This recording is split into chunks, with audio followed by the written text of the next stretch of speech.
Chronological Bible in a Year, day 146. We're back in the Psalms, and there's some interesting interplay. I want to focus on the end of Psalm 139 and the beginning of Psalm 143. Psalm 139 begins with David proclaiming how God's omniscient and omnipresent. He sees everything, even in the dark. Then David ends the psalm with this prayer, starting in verse 23. Search me, God, and know my heart. Put me to the test and know my anxious thoughts, and see if there is any hurtful way in me. David proclaims God already knows and sees all of this, and yet he now is inviting God in to test him. This is more a prayer of confession and a way to humble and contrite himself before God. Then where this gets fascinating is when we jump to Psalm 143. Hear my prayer, Lord. Listen to my pleadings. Answer me in your faithfulness, in your righteousness. Do not enter into judgment with your servant, for no living person is righteous in your sight. The enemy has persecuted my soul. He has crushed my life to the ground and made me a dwelling in the dark places like those who have been long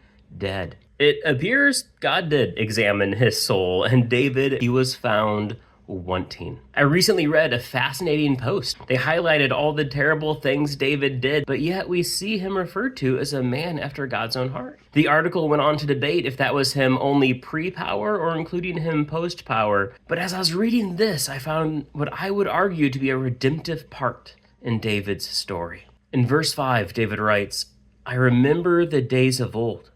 I meditate on all your accomplishments. I reflect on the work of your hands. I spread out my hands to you. My soul longs for you like a weary land. Answer me quickly, Lord. My spirit fails.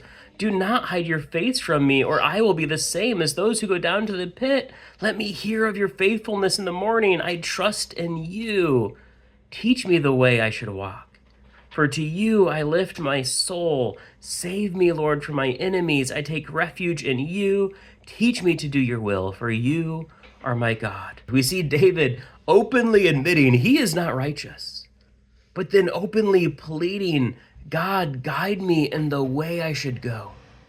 Too often we, like David, go astray, but then we don't return to the path. We just wander in the woods, admitting and accepting we're lost. When have you last sat before God fully contrite and humble and said, God, I am off the trail. Guide me back to the beaten path. Guide me back to the right way. We hopefully are not as fallen as David has been at times, but for many of us, we also haven't righted ourselves the way he had. So let that be our prayer today. We'll be back in 1 Chronicles tomorrow. I'm looking forward to it. But until then, God bless.